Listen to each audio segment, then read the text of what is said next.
Olá, eu sou o Beluga e você está no canal 83. E hoje eu vou responder um post do Baltar lá no Twitter.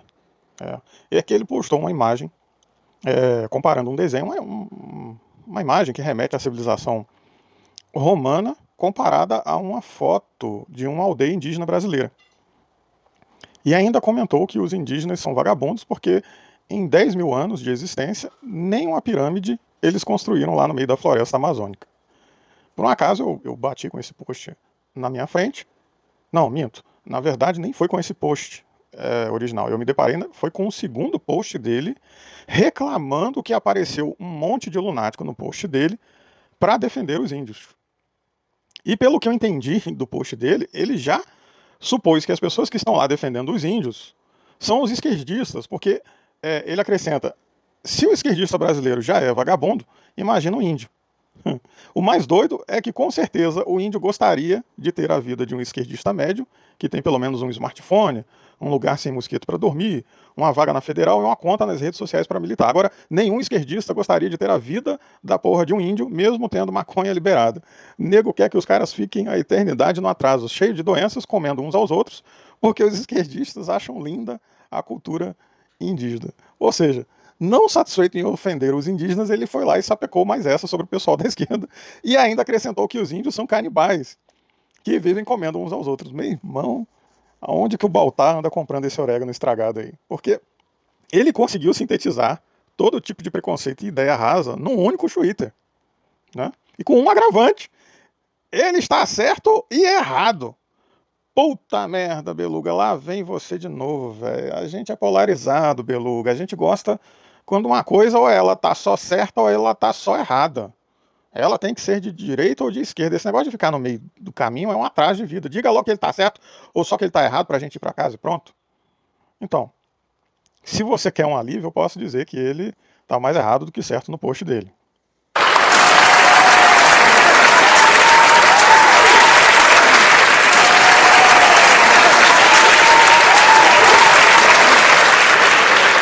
Mas lógico que o próprio Baltar já deve saber disso. Ele deve ter postado isso aqui pelo meme. Bom, assim eu quero acreditar, né? Porque, tá, gente, eu já vi lá no canal dele alguns vídeos e ele não aparenta ser doido. Mas se for, alguém me avisa aí, porque eu não conheço o cabra assim, né? Então, vai que, né? Sei lá. Mas aonde que esse cabra pode estar certo num post desses, Beluga? Quando ele diz o mais doido é que com certeza o índio gostaria de ter a vida de um esquerdista médio. Ele se equivoca ao dizer com certeza e ao restringir a referência de vida a de um esquerdista médio. Mas ele tem razão ao dizer que existem muitos índios que gostariam sim de viver esse modo de vida nosso. Aliás, não só gostariam, como alguns índios vivem uma vida como a nossa, né? Ah, mas se é assim, então a gente não precisa nem chamá-los de índio. Aí, nesse caso, é só uma referência à sua origem ou ascendência cultural e não à forma como ele sobrevive ou como ele se porta. Porque aí, nesse caso, esses índios já não vivem mais como aquele índio primitivo.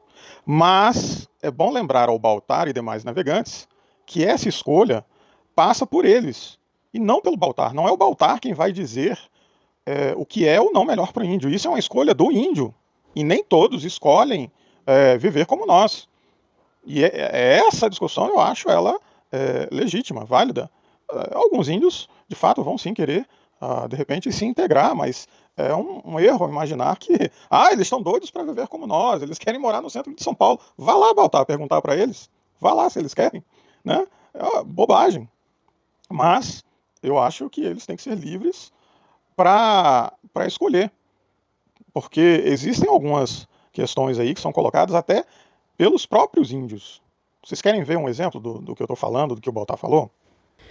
Porque a aldeia não tem lá todos esses confortos que existem na cidade. Não tem. Chuveiro, banheiro, todos esses confortos aí, não tem. As suas necessidades fisiológicas tem que fazer no mato. Literalmente, você tem que caminhar um bocado para fazer o número 2, sabe? É complicado. Sabe qual é o pior? Quando tá chovendo, aquele temporal todo, e você dá uma dor de barriga e você tem que correr no meio daquele temporal e é complicado. Acordar de madrugada, sair para fora da oca para ser o número um, é complicado. Às vezes você pode se deparar com algum bicho, alguma cobra, como já aconteceu comigo. Uma vez quase eu fui picada por uma cobra na pepeca. Olha isso, hein? É complicado uma pessoa que tem uma deficiência física, principalmente FIFE. Vamos supor que a pessoa é paraplégica, não anda. Imagina você ter que ficar carregando a pessoa para lá e para cá, para lá e... É complicado demais. Tanto é que hoje em dia, essas famílias que têm uma deficiência, algum membro da família que tem alguma deficiência, estão passando a morar nas cidades próximas. Eu conheço um bocado de índios que saíram da aldeia, foram morar na cidade mais próxima por causa disso. Porque tem famílias que têm, assim, pessoas especiais, né?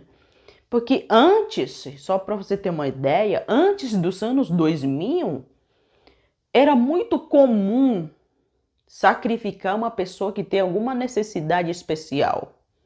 Eu digo ao nascer, não depois de adulto. Depois de adulto, não. Ao nascer, olhar para o corpo da criança, se tinha alguma deficiência, alguma parte do pé faltando, alguma coisa estranha no corpo, ali era sacrificado, era enterrado.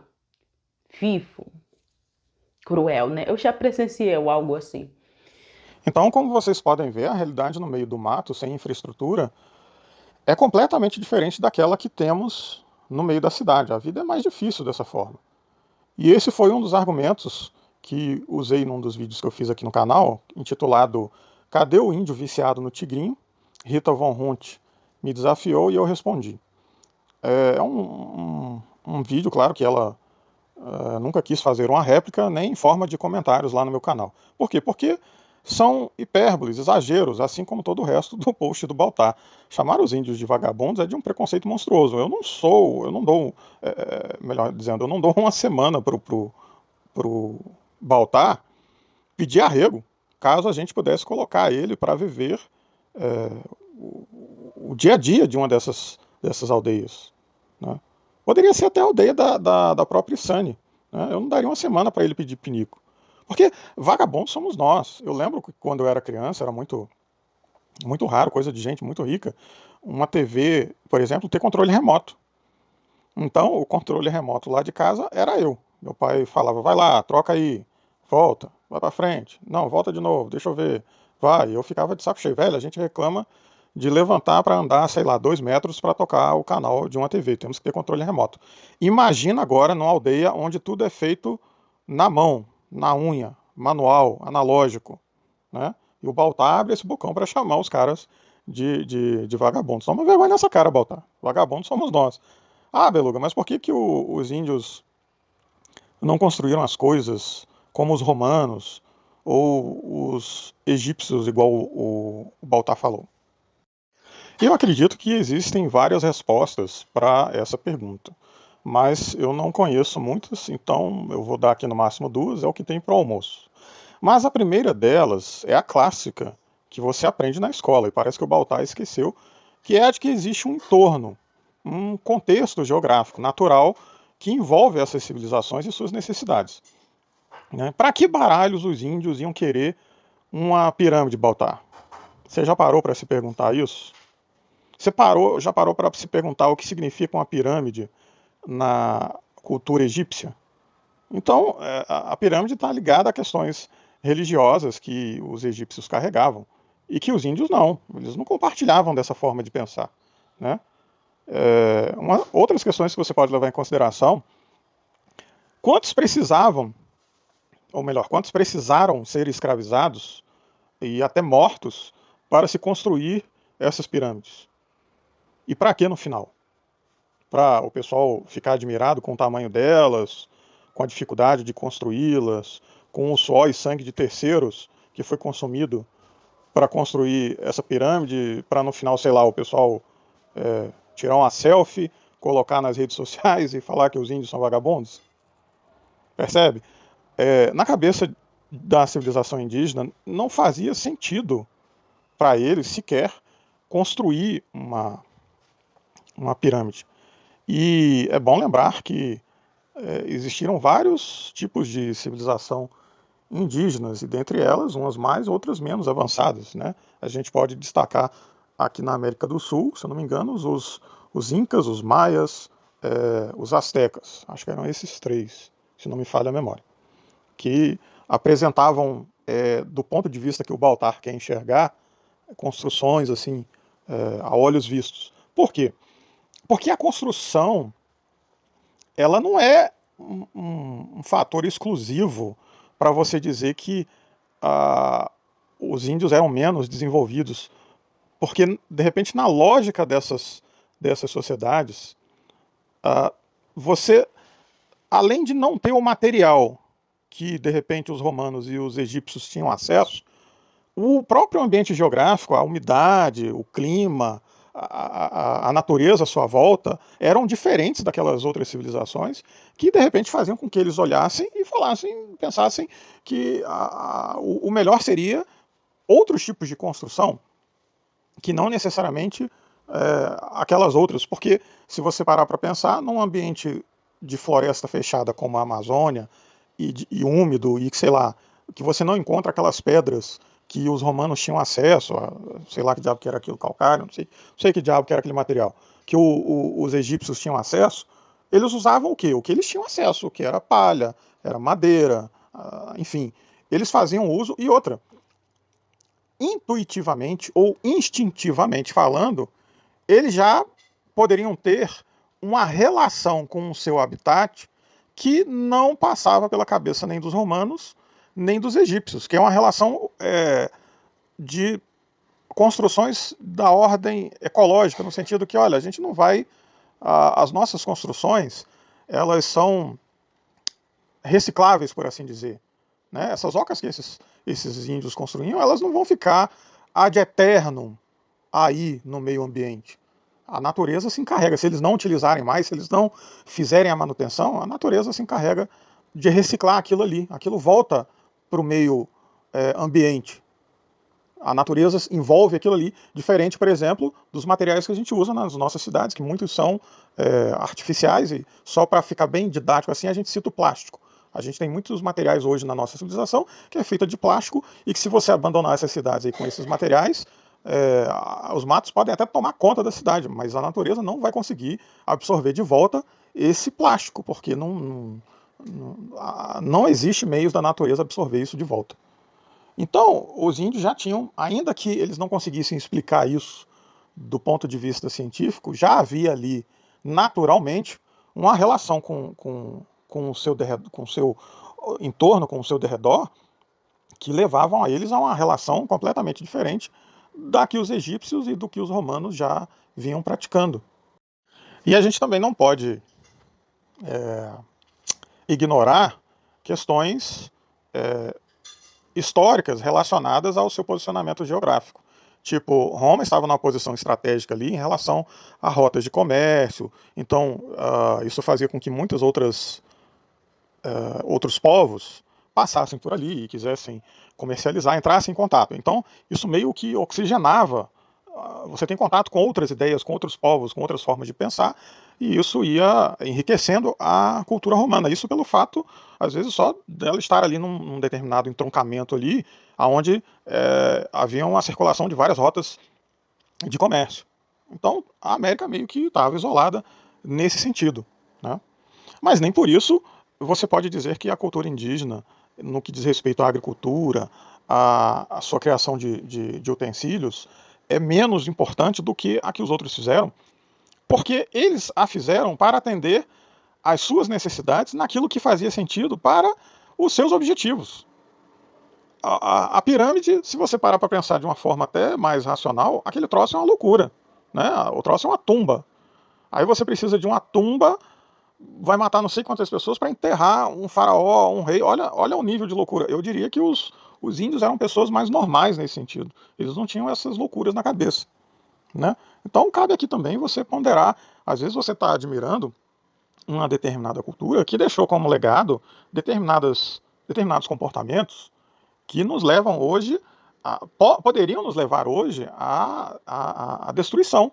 Porque se você parar para pensar, novamente, voltando aos argumentos que eu acabei de utilizar, na quantidade de mão de obra escrava, no esforço que foi necessário para construir aquelas pirâmides, para no final aquilo ali servir como uma tumba para o faraó, quando de repente o esforço e energia poderiam ser utilizados em outras coisas para aquela sociedade e até para a vida daqueles escravos que poderiam estar vivendo de uma outra forma. Então, é, você pode pensar assim, quais são os valores que eu estou dando importância, que eu estou valorando nessa equiparação, né? Na hora que eu digo que uma pirâmide ela é mais importante do que as construções que os indígenas fizeram, na verdade, o que é que você está querendo dizer com isso? Quando a gente começa a observar mais de perto esses detalhes. Então, é legal que esse tipo de debate tenha surgido aí. Eu não acho que seja um bando de lunáticos. Eu acho que é interessante, são pessoas que de repente têm diferentes graus de estudo, mas eu acho que deveriam aproveitar essa energia que está acontecendo aí e lançar para essas pessoas mais ideias para que elas sigam adiante nessa, nessa descoberta dessas informações e não fiquem circulando aí só nessas ideias mais rasas. Porque, de fato, isso aí que você falou, e isso aí que de repente essas pessoas estão falando aí nos posts do seu Twitter, elas ajudam a construir a forma de pensar e a forma de se comportar de nós enquanto sociedade. Porque muitas vezes você está aí fazendo isso pelo meme, mas o que isso está insuflando ou reforçando é a ideia de uma sociedade que muitas vezes vai valorar, que vai votar, que vai dar mais atenção para determinados aspectos em função do seu tamanho, como é que eu posso dizer assim, do escândalo que é aquilo diante dos meus olhos, e eu deixo de olhar de repente para os valores que a cultura indígena apresenta, porque diante dos meus olhos é uma questão mais simples, mas que se você olhar mais de perto, olha, eu prefiro muito mais uma oca da sociedade indígena, que está mais integrada com o seu meio ambiente, que tem um legado duradouro em relação à forma de pensar, porque hoje a gente está caminhando cada vez mais para um mundo em que está destruindo o seu meio ambiente. Nós corremos o risco aí, nós temos alterações climáticas, a gente tem problema de calor, a gente tem problema de poluição das águas, problema de poluição dos rios, e a forma desses caras existirem no mundo era de repente uma forma na qual nós deveríamos nos espelhar mais do que, de repente, a dos romanos, a dos egípcios. Isso não implica dizer que aquilo que os egípcios fizeram, aquilo que os romanos fizeram, eles são os caras malvadões. Não. São culturas diferentes e que tinham objetivos, necessidades, visões de mundos diferentes. Cada cultura ela tem, como é que eu posso dizer assim, suas próprias prioridades, seus recursos à disposição e sua forma de expressar essa relação que ele tem com o meio. Os indígenas brasileiros, eles podem não ter construído pirâmides ou monumentos, porque as suas necessidades, os seus valores, o ambiente onde eles viviam eram diferentes, mas isso não quer dizer que a sua cultura não fosse rica, a sua arte, a sua história e conhecimentos, eles fossem em alguma medida, insignificantes em relação a Roma ou ao Egito. Até porque a cultura indígena ela era passada de geração em geração via oral. E a organização dos indígenas não priorizava o acúmulo de mão de obra, assim, não era a formação de grandes estados. Existia uma maior divisão na organização das sociedades indígenas. Não existia uma centralização de tantas pessoas assim, até para que se realizasse grandes projetos como os egípcios fizeram. Aliás, né, os egípcios só conseguiram aquilo ali graças à mão de obra escrava.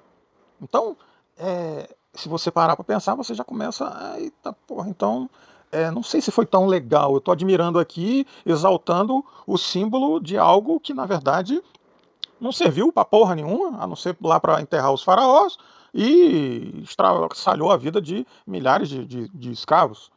Mas aí o pessoal aprendeu alguma coisa sobre engenharia, construção, porque para colocar aquelas pedras daquele jeito uma sobre a outra, foi necessário engenhosidade. Sim, os romanos também, para construir aqueles aquedutos, os coliseus, levar água lá para... Né, tudo isso é digamos assim, engenhosidade humana. Cada qual teve a sua contribuição, mas no final das contas, cada uma também tem aí os seus valores, não só positivos, mas também negativos inseridos nessas construções. Então, de repente, cabe aí a reflexão: opa, peraí, é legal a engenharia da pirâmide, mas talvez a gente não precisasse ter feito do jeito que a gente fez, ter sacrificado tantas vidas humanas para adquirir esse tipo de conhecimento aí em termos de construção. Talvez a gente pudesse ter chegado no mesmo conhecimento em termos de engenhosidade sobre construções sem esse sacrifício desses escravos aí. Então, eu acho que esse tipo de... Valeria voltar lá no post e instigar essas questões. É isso que eu estou querendo dizer. Não deixar ficar só naquilo ali. Tá, Beluga, mas você disse que eram duas respostas. Essa aí é a da tia Florinda lá da escola e a outra. A outra também você vê lá naquele vídeo Cadê o Índio Viciado no Tigrinho, né? Um vídeo que eu fiz até com um certo carinho para a Rita Von Hunt, que ela me fez um desafio e eu respondi, mas que ela nunca deu atenção. Porque, não sei se vocês repararam, ninguém viu o Baltar reclamando que os esquimós são a mesma coisa já faz um bom tempo. Ou que sei lá, as tribos do Alasca, no extremo norte, também mudaram quase nada em relação à sua forma de existir. Então, tem uma turma que também resolveu parar no tempo, quem assistiu o vídeo já sabe de quem eu estou falando, que são os Amish. Está certo que eles pararam um cadinho depois dos índios, no início lá da industrialização. Alguns se permitem até utilizar algumas tecnologias, mas ainda assim estão parados no tempo. E lá naquele vídeo eu cheguei a discutir que existe uma razão de ser nessa forma de existir. Os índios, os amish, os esquimós jamais irão colonizar Marte, nunca. Disso nós temos certeza. Mas uma outra certeza que eu tenho é que se depender dessa turma, o nosso planeta jamais será destruído pelas nossas mãos, ou sequer alterado em função das nossas atividades humanas. Porque eles são santos? Não, porque sua forma de existir está em maior equilíbrio com o meio à sua volta. É impossível para essas sociedades mais simples destruírem, poluírem o planeta, como nós, que segundo o post do Baltar, somos os espertões, né? Estamos fazendo.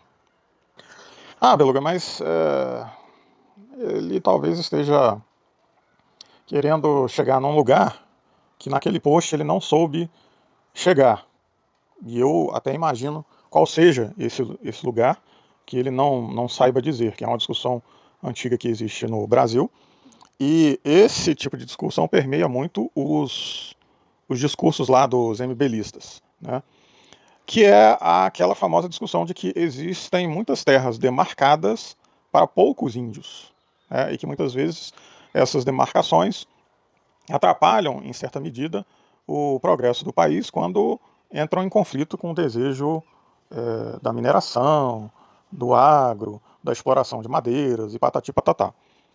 E isso tem N critérios para se avaliar esse tipo de discussão. Não é assim, dois palitos que você vai conseguir. A terra era dos índios e simplesmente pronto, acabou-se e dê aí a terra para os índios, ou o contrário, né? Vamos exterminar logo de uma vez com os índios que sobraram e vamos tomar aquilo tudo.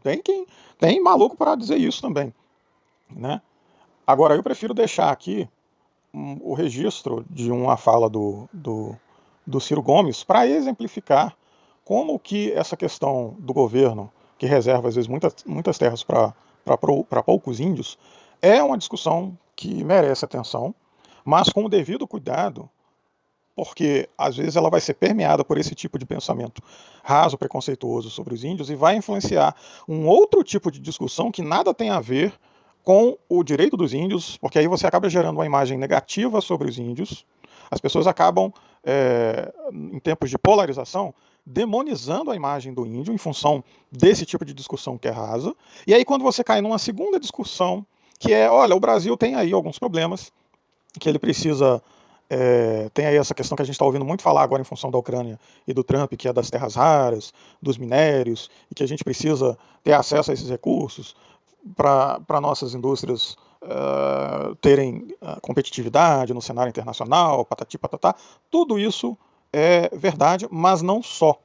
Por isso que essa história de tá errado ou tá certo, geralmente não funciona, né? Porque o meio de campo é embolado. Existe sim, pelo que eu entendi da fala do Ciro, uma certa tendência, em alguns casos, a exagerar na quantidade de terras demarcadas para a quantidade de índios que vão viver naquela região. Mas, por outro lado, você tem que ter cuidado com esse tipo de afirmação para isso não servir de desculpas para o pessoal sair tratorando os índios e retirando os direitos que eles têm. Né? Eu vou deixar aqui um trecho da fala do Ciro e vou deixar na descrição um link com essa entrevista completa, onde no meio da entrevista ele também fala sobre isso. Que tipo de medidas e de comportamento o Ciro teria para demarrar de vez por todo o desenvolvimento do estado de Roraima? Eu acredito muito no planejamento assentado em ferramentas modernas e validado fora da tecnocracia, validado pelo debate das contradições que a vida real nos impõe. E aqui está uma grande tragédia política brasileira e explode em Roraima de uma forma laboratorialmente representativa, de um lado, do extraordinário potencial de progresso, riqueza, que a burrice, a interdição ideológica, as soluções simplórias, sem audiência da inteligência popular, impõe. Isso é assim, aqui está um laboratório. Eu amaria um dia, sabe, ser governador de um lugar como Roraima. Mas vocês têm lideranças aqui que vão achar esse caminho muito rapidamente, porque há uma inteligência com quem eu me encontrei ontem muitas vezes, com várias expressões disso. Me impressionou muito o espírito público, a maturidade, né, do Sampaio, o presidente da Assembleia Legislativa, que me trouxe aqui. Eu agradeci muitas vezes a ele as aulas que eu tive para inclusive restaurar meu entusiasmo com as coisas do Brasil. Vamos ao prático.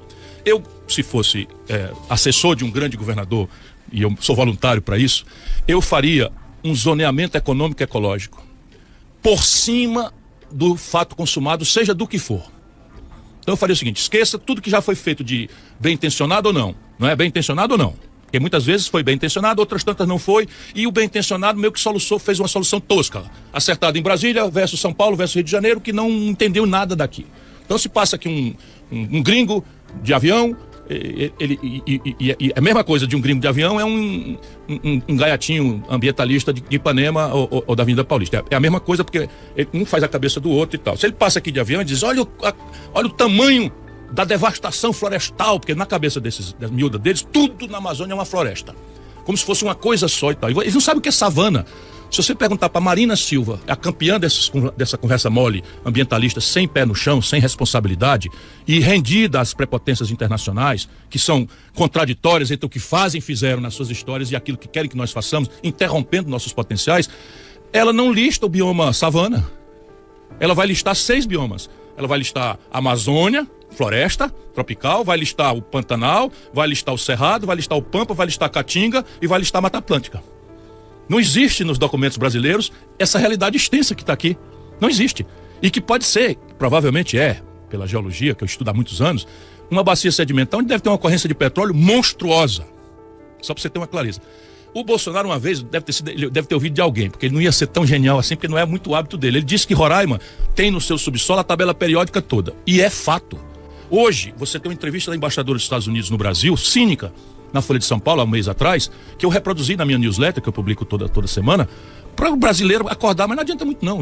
Não adianta muito não. Diz ela assim: nós, americanos, entendemos que o Brasil deve entrar na cadeia de abastecimento, nas cadeias de abastecimento dos minerais sensíveis, estratégicos, inclusive terras raras.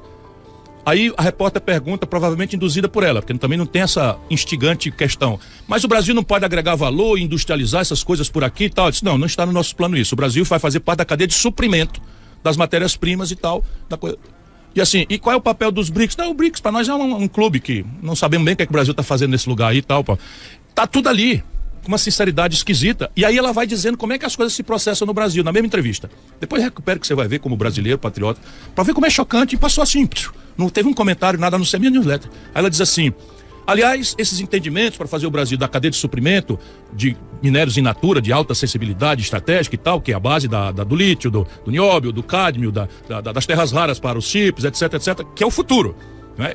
Ou é já o presente das economias pós-industriais do mundo. Aí ela diz assim: aliás, esses entendimentos já estão bem avançados entre o Haddad, que não vem a ser o ministro das Relações Exteriores do Brasil, nem vem a ser o ministro da Mineração do Brasil, nem vem a ser o ministro da Indústria e Comércio do Brasil, é o ministro da Fazenda.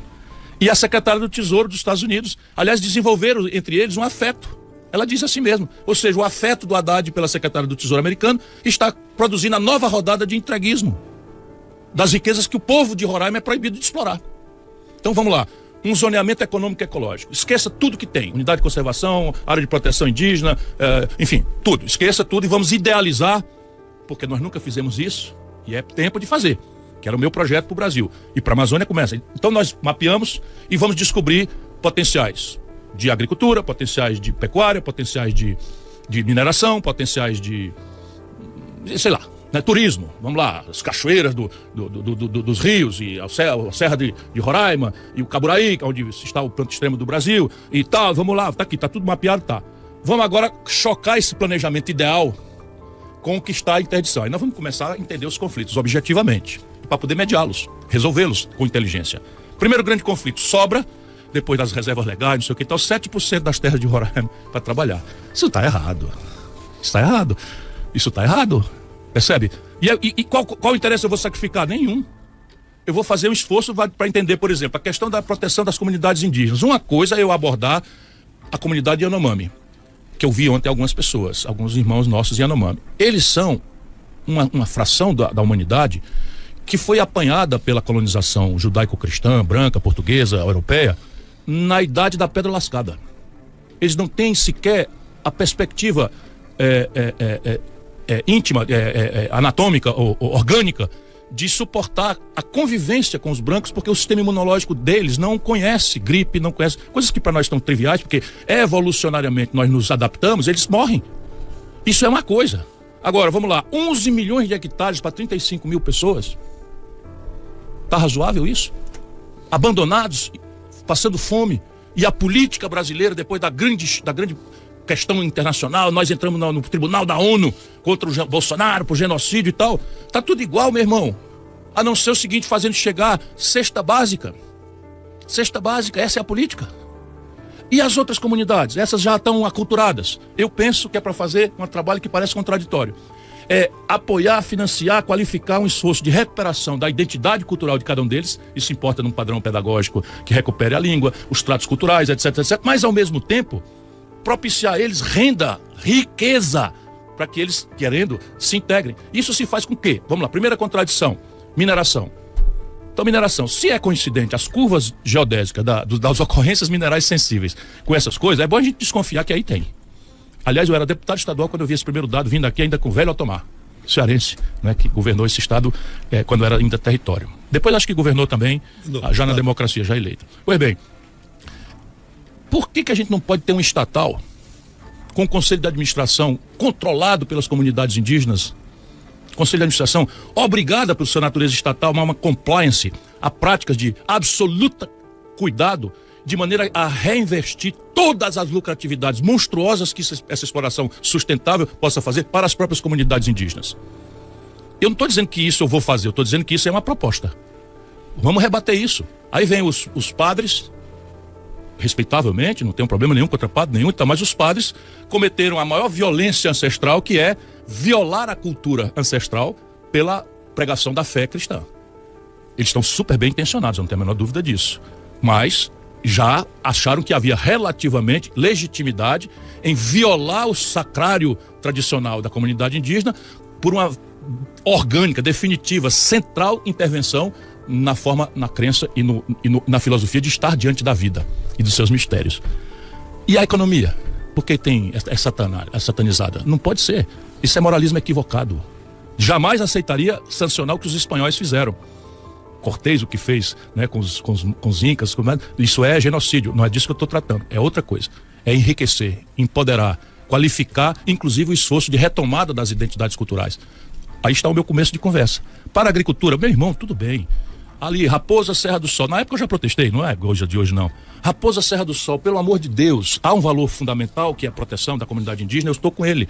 Mas destruir culturas de arroz, produção de comida, sabe, fazer remoção de populações que estavam ali tradicionalmente, e resultado, 80% de Roraima vota no Bolsonaro. Sendo que quem fez isso foi a direita brasileira, com o Collor. Que vota contra o Lula. Vota contra. Mas quem fez estas aberrações, para todo mundo entender que é a mesma coisa, foi o Collor, que é o Bolsonaro menos um. Percebe? É o mesmo pensamento entreguista, descomprometido lá com a vida de vocês, porque vocês são 700 mil pessoas. Sabe, 700 mil pessoas se acha numa cidade de São Paulo, no interior de São Paulo, onde o jogo pesado do poder econômico acontece. Se você não tiver um sentido de integração nacional, de projeto nacional, você pode ir desconsiderando. Ontem eu fui visitar a Operação Acolhida. 1000 palmas. Gratidão e honra às Forças Armadas Brasileiras pelo trabalho com as outras agências que estão fazendo na acolhida dos irmãos desesperados da Venezuela. Chegou a conta de 1000 pessoas. Então tá bom, é um valor humanitário, cristão, tradição brasileira, não é de acolher. Tá bom.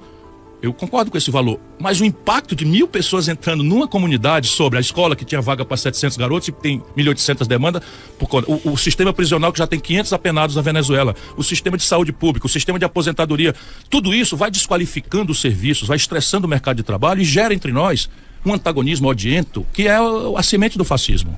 Esse é o fenômeno europeu. Ora, quem tem que indenizar essa justa solidariedade humana na viagem ególatra do Lula de ganhar o Prêmio Nobel da Paz é a União Federal. O Supremo já reconheceu isso e não se liquida. Roraima está enfrentando esse problema sozinha. Resultado, explode na política, na negação, na violência, na xenofobia, que são coisas deformantes do nosso caráter.